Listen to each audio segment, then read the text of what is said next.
No todos los días uno se encuentra a su mujer saliendo de un hotel a las 5 de la tarde con otro hombre, riéndose como si le debieran la vida. Yo ni siquiera iba por ella. Había quedado con un cliente en la cafetería del Hotel NH Surbano, un sitio bastante discreto, a 2 calles de casa. El tipo no apareció. Pero ella sí. Y no sola. Cuando vi salir a Lucía, con ese abrigo rojo que tanto le gustaba, del brazo de un tipo que no era yo, me congelé. No lo reconocí al instante, pero él sí parecía muy cómodo. Le rozaba la espalda con la mano mientras hablaban. Y luego, se detuvieron frente a un taxi. Ella se giró, se puso de puntillas, y lo besó en la boca. Sin prisas. Como si no existiera el mundo. Ahí fue cuando noté cómo se me tensaba la mandíbula. No por celos, no por rabia. Por traición. No grité. No los enfrenté ahí mismo.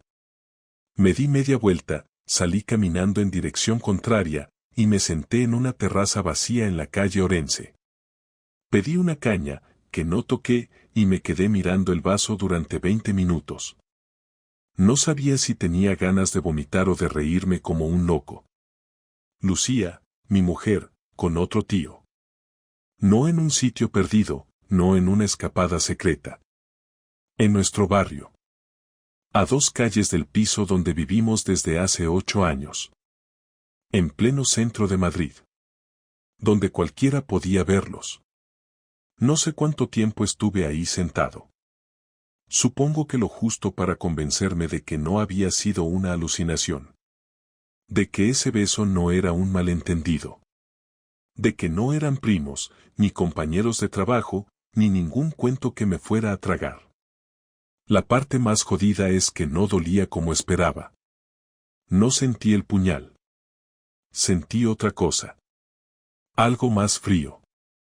Como si me hubieran apagado por dentro. Regresé a casa andando, solo para comprobar que no estaba. Entré, dejé las llaves en la repisa, y me senté en el sofá. Ni siquiera encendí la luz. Escuché el silencio como si fuera una canción.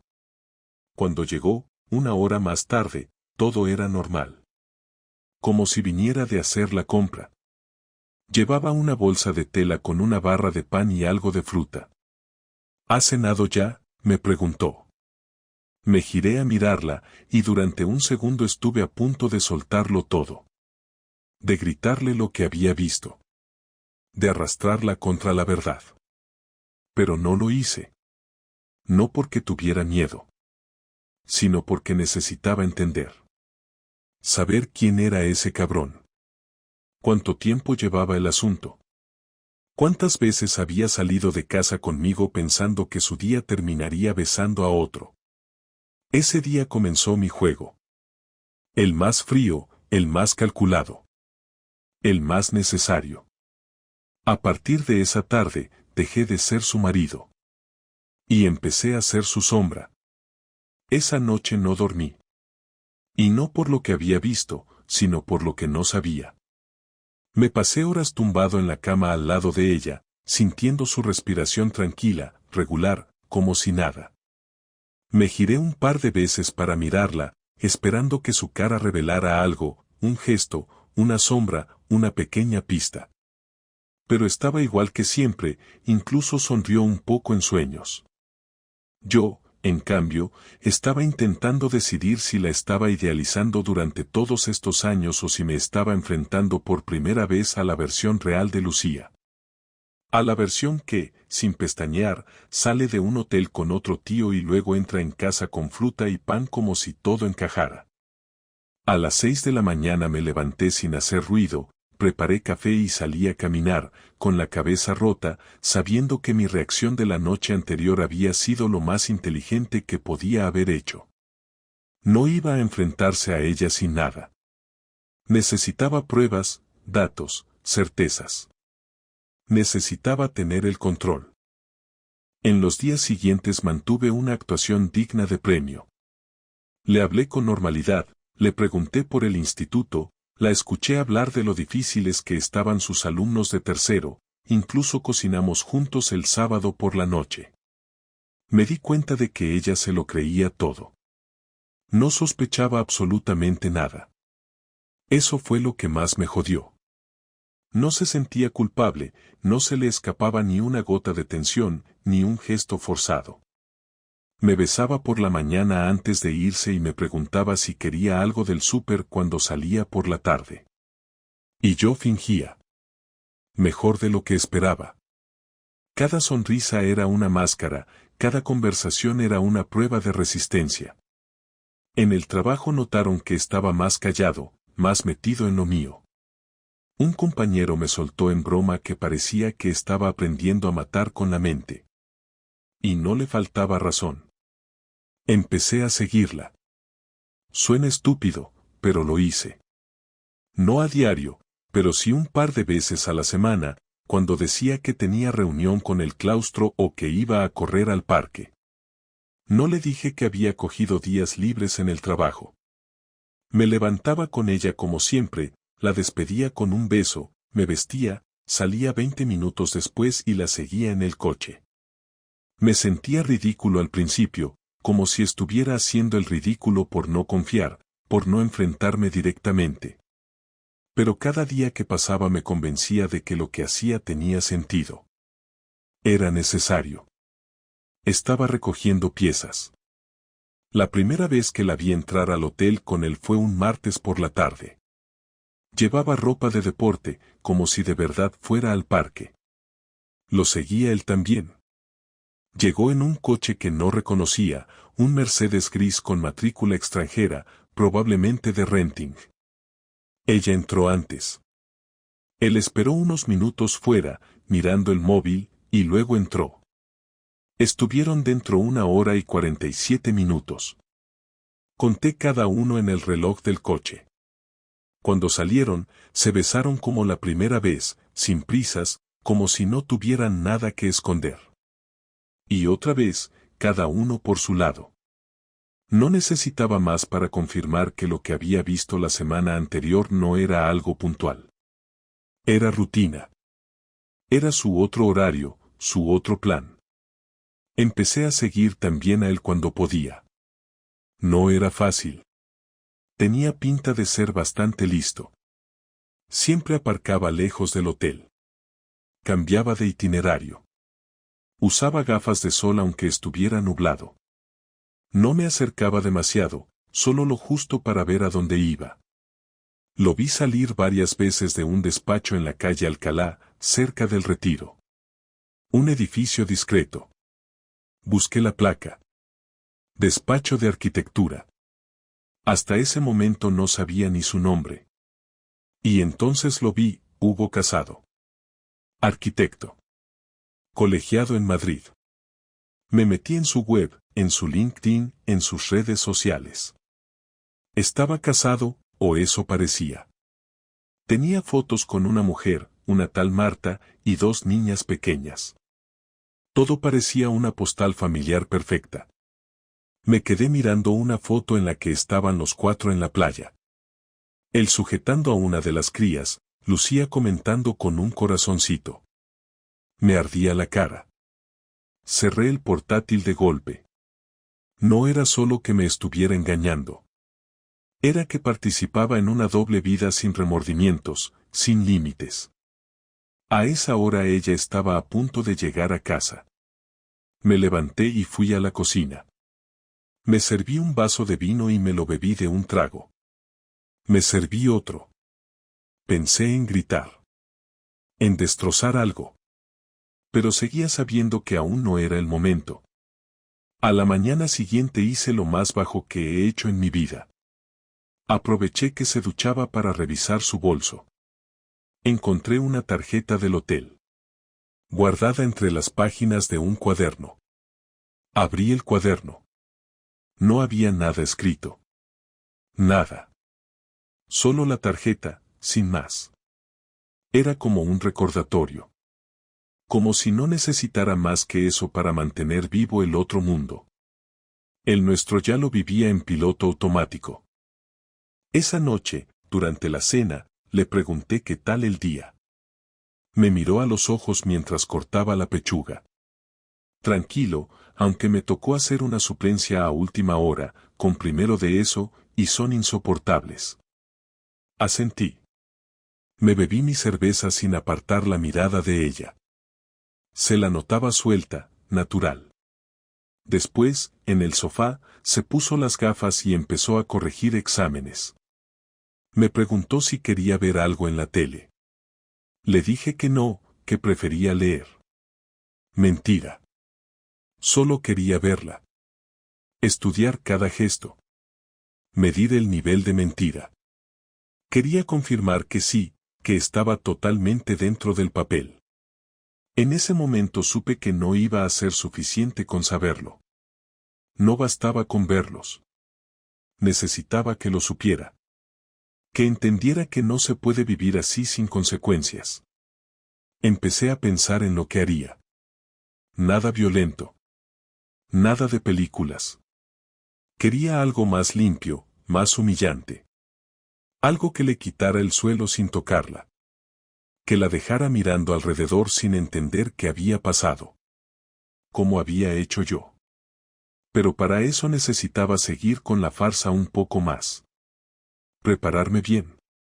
Porque si algo tenía claro era esto, no iba a dejar que esta historia terminara con un simple lo siento. No iba a escuchar excusas. No iba a dejar que me tratara como si mi dolor fuera un accidente colateral de su vida nueva. Iba a hacer que lo recordara siempre. La confronté un jueves por la noche, a las 10:15, cuando ya no había excusas laborales ni prisas inventadas, cuando el día se había agotado y solo quedaba el cansancio real, ese que no se puede disimular. Estábamos en el salón, ella sentada en su sitio habitual del sofá, con las piernas recogidas, el portátil apoyado en las rodillas, corrigiendo exámenes como si ese fuera el acto más importante del mundo, y yo de pie, apoyado en el respaldo de la silla del comedor, mirándola desde hacía varios minutos sin decir nada. No estaba nervioso, y eso fue lo que más me sorprendió de mí mismo, porque siempre pensé que ese momento llegaría con gritos, con temblores, con palabras atropelladas, pero no, me sentía extrañamente claro, como si todo lo que había acumulado durante semanas hubiera encontrado por fin un orden. Lucía levantó la vista y frunció el ceño, molesta, no preocupada, solo incómoda por la interrupción. ¿Te pasa algo?, preguntó, con ese tono que usaba cuando yo rompía su concentración. Le dije que sí, que me pasaba algo, y cerró el portátil con un suspiro exagerado, como si le estuviera robando tiempo valioso. Se recostó en el sofá y cruzó los brazos. Dime, dijo.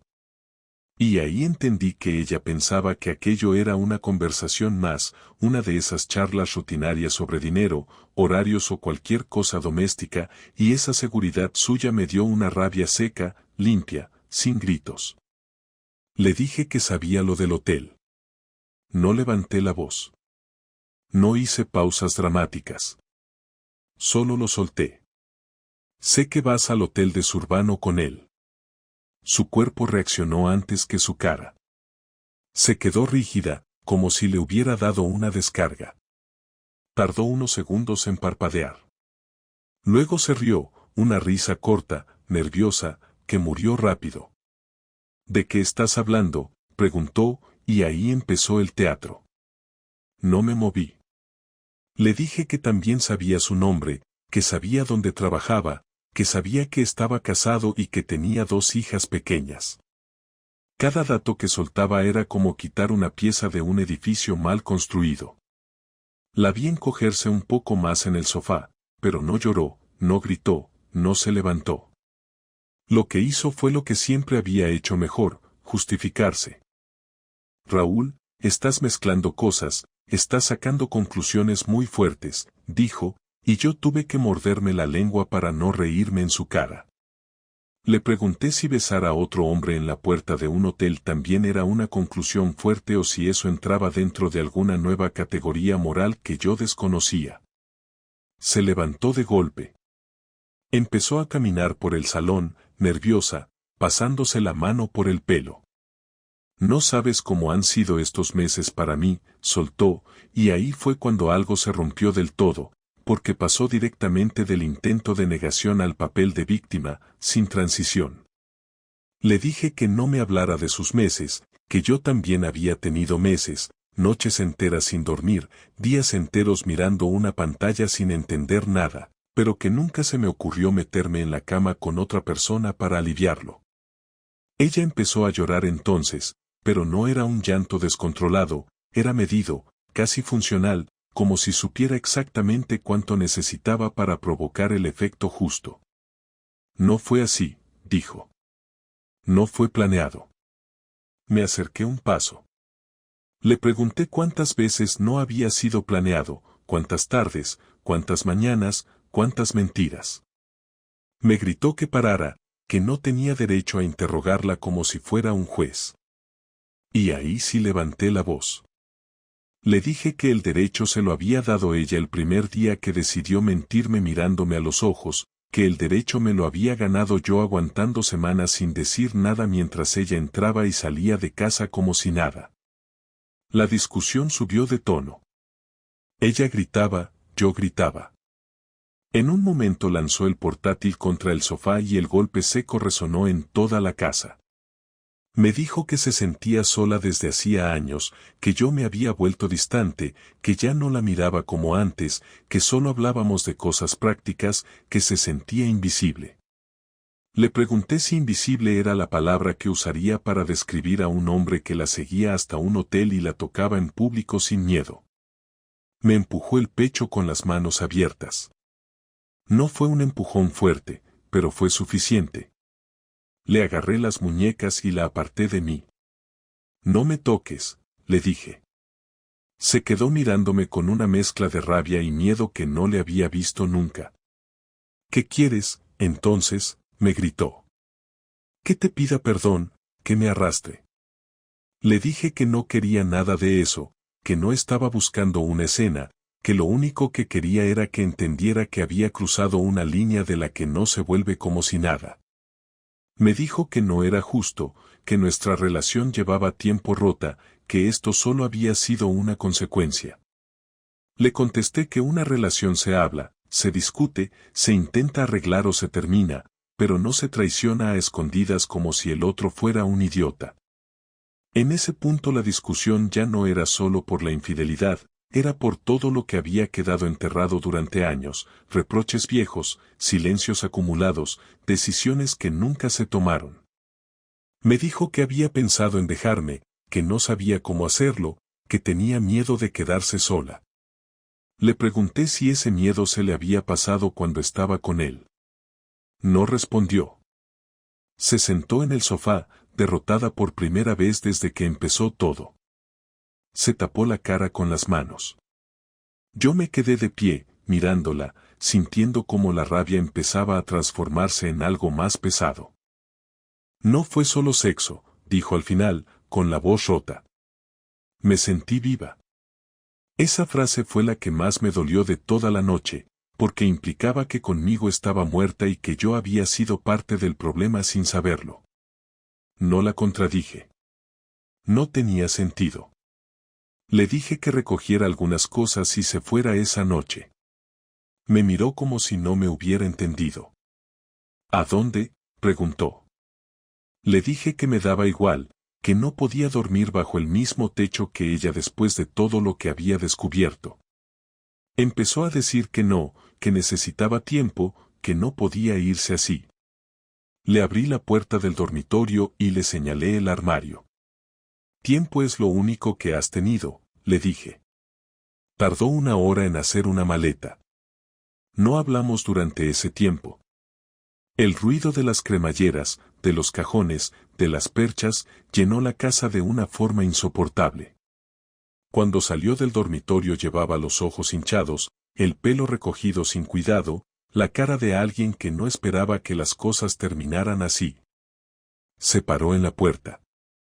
No quería hacerte daño, dijo. La miré. Eso es lo peor, contesté. Cerré la puerta cuando se fue.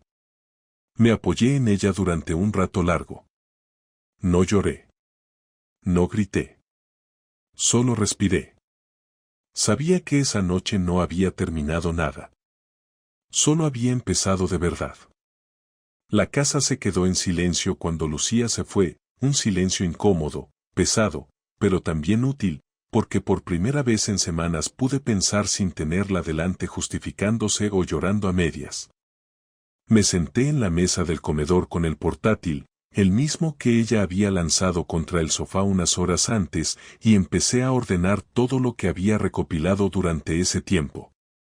No fue un impulso ni un ataque de rabia sin control, fue una decisión consciente, tomada con calma, porque entendí algo muy claro esa noche: si yo dejaba que todo terminara solo con una discusión y una separación temporal, ella iba a reescribir la historia a su favor, se iba a presentar como una mujer confundida que cometió un error, y yo quedaría como el marido frío, distante, el contexto necesario para justificar lo injustificable. Eso no lo iba a permitir. No dormí esa noche, pero tampoco lo intenté. Hice café, me senté frente al ordenador y empecé a escribir un cronograma detallado de todo lo que sabía, fechas, horas, lugares, excusas que me había dado y coincidencias que ya no lo eran. No necesitaba inventar nada, solo ponerlo en orden. Tenía los registros de las entradas al hotel, tenía fotos tomadas desde lejos, lo suficiente para que no hubiera dudas, tenía los correos profesionales de Hugo Casado, su nombre completo, su despacho, y también tenía algo más importante: sabía que su mujer no tenía ni idea. Eso lo confirmé revisando sus redes sociales, leyendo comentarios, viendo fotos recientes donde todo parecía normal. Esa información no me produjo satisfacción inmediata, pero sí me dio una dirección clara. A la mañana siguiente pedí el día libre en el trabajo. No di explicaciones. Me vestí con calma, desayuné algo ligero y salí con una carpeta bajo el brazo. Mi primer destino fue el despacho de Hugo. No entré a montar un escándalo, no subí a su planta, no hablé con él. Me senté en una cafetería enfrente, pedí un café y esperé. Lo vi llegar a las 9:10, traje oscuro, maletín, el mismo aire seguro de siempre. Lo dejé entrar. Esperé otra hora. Cuando salí, dejé un sobre cerrado en recepción, dirigido a él, con su nombre completo bien escrito. Dentro no había amenazas ni insultos, solo copias impresas de 2 fotos claras y una nota breve escrita a mano: no soy tu problema principal. Tu mujer debería saberlo. Nada más. No me quedé a ver su reacción. No me interesaba. Mi segundo destino fue más delicado. Conducir hasta el colegio donde trabajaba Lucía me costó más de lo que esperaba, porque ahí ya no se trataba de él, se trataba de ella, de exponerla en el lugar donde había construido su imagen durante años. No entré a hablar con la dirección, no armé un escándalo público, pero sí pedí una cita formal con el jefe de estudios, presentándome como su marido. Me recibió al día siguiente, un hombre correcto, educado, que no sabía dónde se estaba metiendo. Le expliqué que mi mujer había mantenido una relación con un hombre casado utilizando horarios laborales y ausencias justificadas con actividades del centro. No levanté la voz, no exageré nada. Le dejé copias de los días, las horas, las coincidencias. Le dije que no estaba pidiendo ningún castigo, solo que quedara constancia, porque en caso de un proceso legal posterior no quería que se dijera que yo nunca advertí de la situación. Asintió, incómodo, prometió revisar la información y me acompañó a la puerta sin mirarme demasiado a los ojos. Esa misma tarde llamé a Lucía. No para discutir, no para reprocharle nada, solo para informarle de algo que ya estaba en marcha. Quedamos en un bar cercano al piso. Llegó con la cara cansada, con ropa que no combinaba, como si hubiera cogido lo primero que encontró. Se sentó frente a mí y me preguntó qué quería. Le dije que solo avisarla de que había dejado un sobre en el despacho de Hugo y que también había hablado con su centro de trabajo. Su reacción fue inmediata. Se levantó de la silla de golpe, me gritó que estaba loco, que cómo me atrevía a hacer eso, que estaba arruinando su vida. La gente miraba. Le pedí que se sentara y bajara la voz. No lo hizo. Me llamó vengativo, cruel, me dijo que eso no arreglaba nada.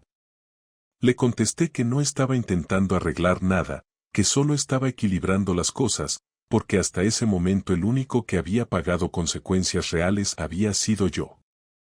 Empezó a llorar, esta vez sin control, con rabia, con miedo.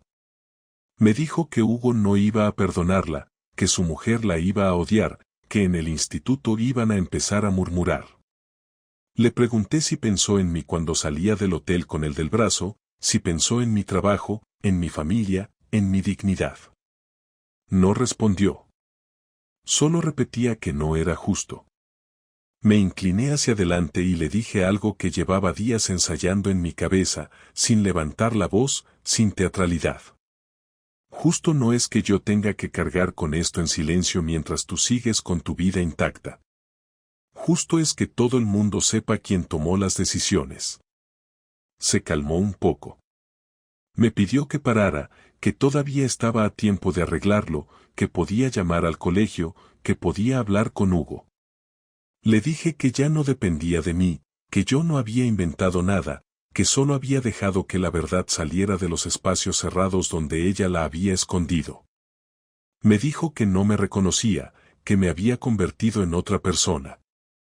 Le respondí que llevaba años sin reconocerme yo, y que esta versión mía era el resultado directo de sus actos, no una sorpresa caída del cielo. Pagamos cada uno lo suyo y nos levantamos.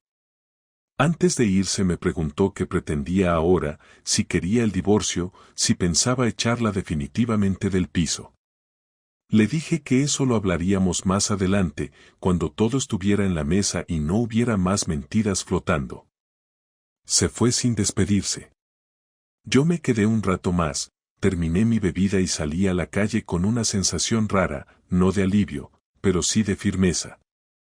Sabía que lo que había hecho no tenía vuelta atrás y tampoco la buscaba. Esa noche recibí un correo de un número desconocido. Era de Hugo. No lo abrí hasta la mañana siguiente. Decía que quería hablar, que esto se estaba saliendo de control, que Lucía estaba destrozada. Cerré el correo sin responder. No tenía nada que hablar con él. Mi papel en su historia ya estaba cumplido. Cuando volví al piso, por primera vez desde que empezó todo, no sentí que el espacio me aplastara.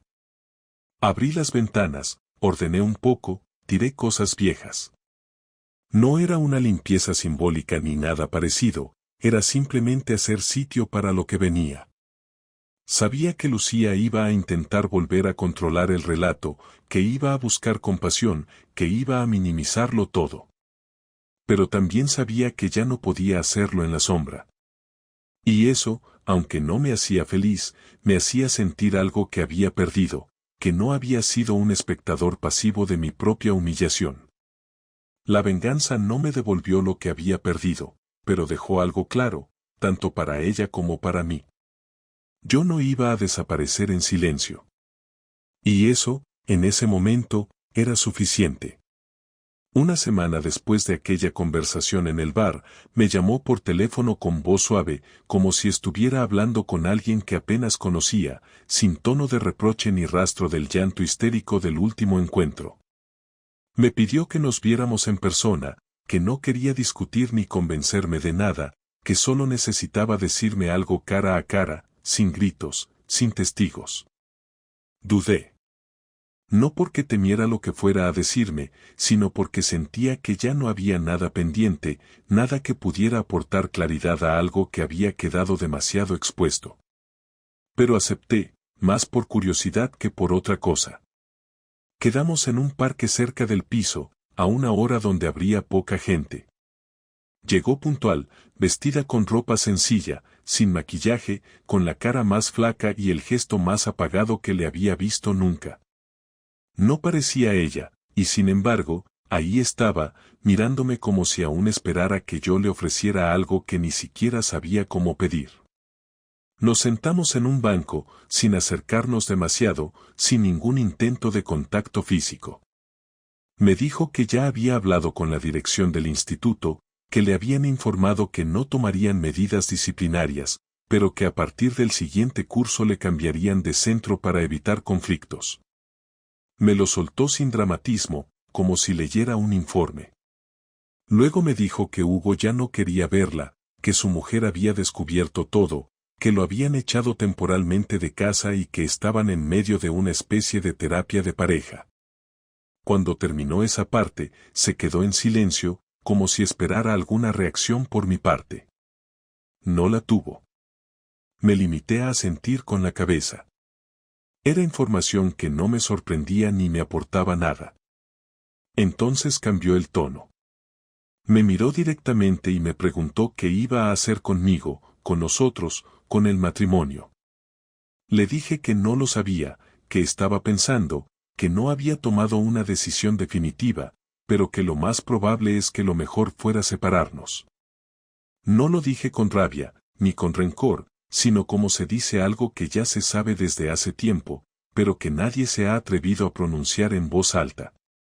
Ella respiró hondo. Me dijo que si eso pasaba, quería que lo hiciéramos bien, sin juicios, sin insultos, que no quería una guerra. Le respondí que eso dependía de cómo siguiera comportándose, que hasta ahora todo había sido bastante limpio porque yo había decidido que lo fuera, pero que no tenía paciencia infinita, que si intentaba manipular la historia, si intentaba victimizarse, si empezaba a mover los hilos para quedar bien con su entorno, yo no me iba a quedar callado. Apretó los labios, asintió, y dijo que entendía, que aceptaba las condiciones. Después me pidió que le explicara por qué había hecho todo lo que hice, por qué no había confrontado directamente, por qué había dejado que se enteraran otros, por qué había ido tan lejos.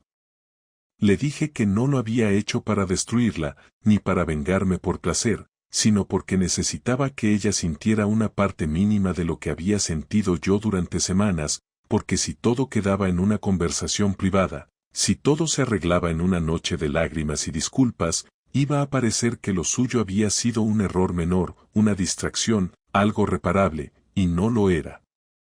Ella bajó la mirada. No lloró, pero le temblaba la mandíbula. Me dijo que no tenía defensa, que no esperaba que la perdonara, pero que todavía me quería, que había cometido un error, que se había dejado llevar por una necesidad que no supo controlar, que se sintió deseada por alguien en un momento en el que creía que nuestra relación estaba muerta.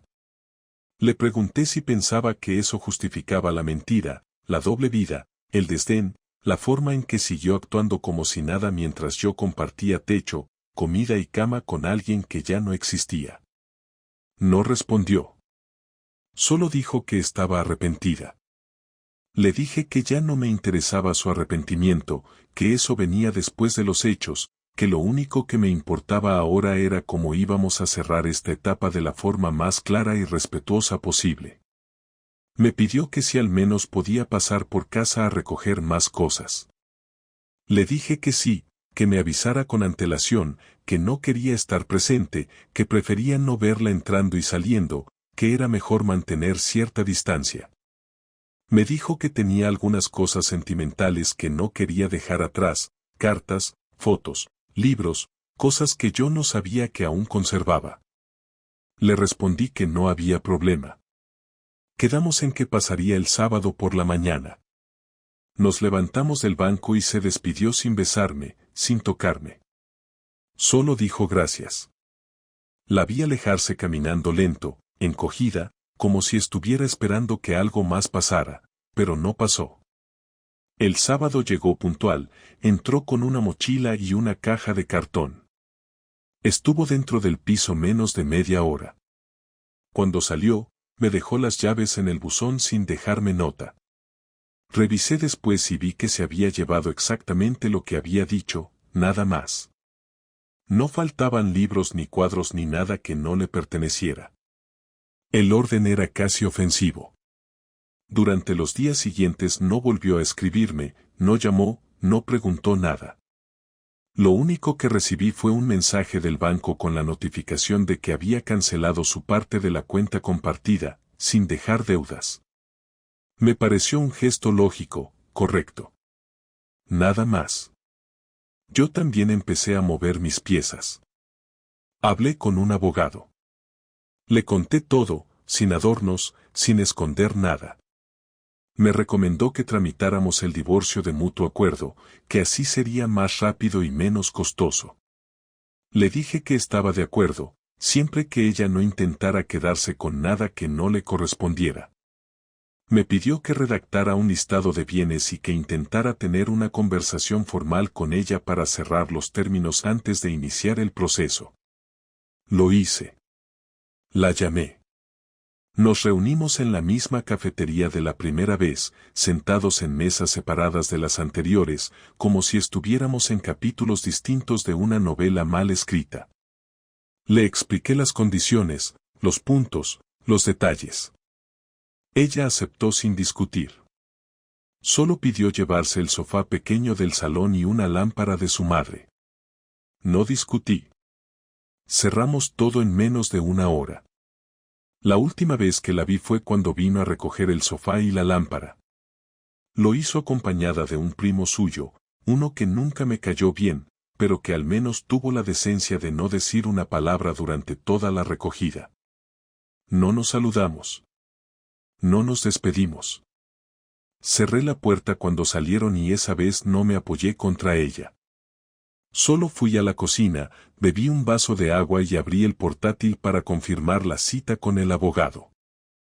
Cuando firmamos los papeles del divorcio, no hubo palabras amables ni intentos de suavizar el momento, no hubo manos temblando ni dudas de último minuto, solo un bolígrafo encima de la mesa, el sonido del papel al deslizarse, las firmas en silencio y una abogada que miraba el reloj más de lo que miraba nuestros ojos.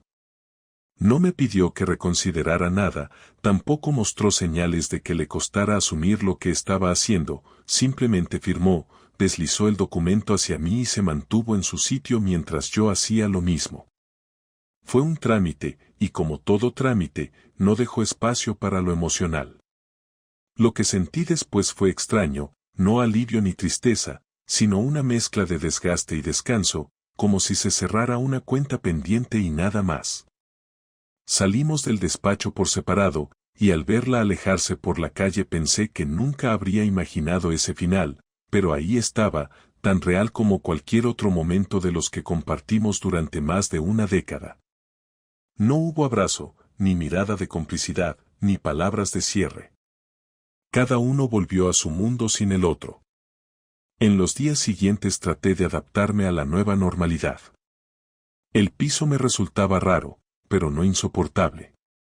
El silencio era completo, pero no lo sentía como castigo. Empecé a reorganizar algunas cosas, no porque quisiera empezar una nueva vida ni porque tuviera un plan de transformación personal, sino porque vivir rodeado de señales de un tiempo que ya no existía me parecía absurdo. Tiré libros que nunca abrimos, guardé fotos que ya no servían para nada y eliminé de mi móvil todo rastro que no tuviera sentido conservar.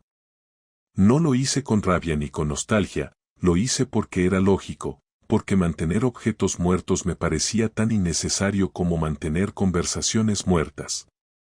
Hablé con un par de amigos, no para contarles lo que había pasado, sino para dejarles claro que prefería no dar detalles. Algunos se mostraron sorprendidos, otros fingieron no estarlo, y los más discretos entendieron el mensaje y no insistieron.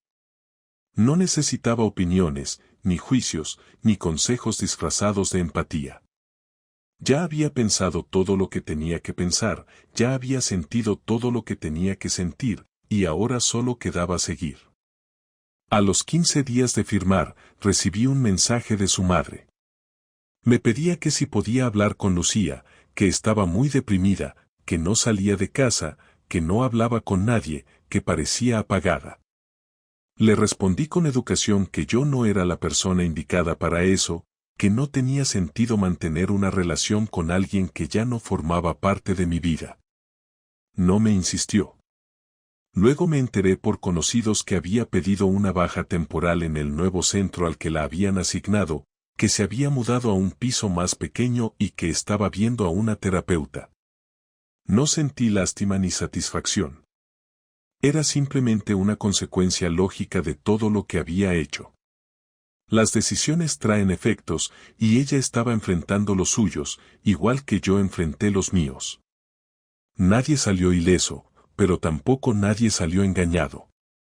Un domingo por la tarde, mientras organizaba algunos papeles, encontré una carta escrita por mí hace años, una de esas que había guardado en una caja junto a otras cosas personales. Una carta que le había dejado a Lucía en uno de nuestros aniversarios, con palabras que ahora me sonaban ajenas.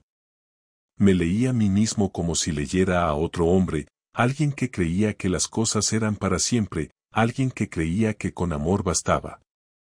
No rompí la carta, tampoco la guardé de nuevo. La dejé encima de la mesa y seguí con lo mío. Esa versión de mí ya no existía, pero no por eso merecía ser borrada.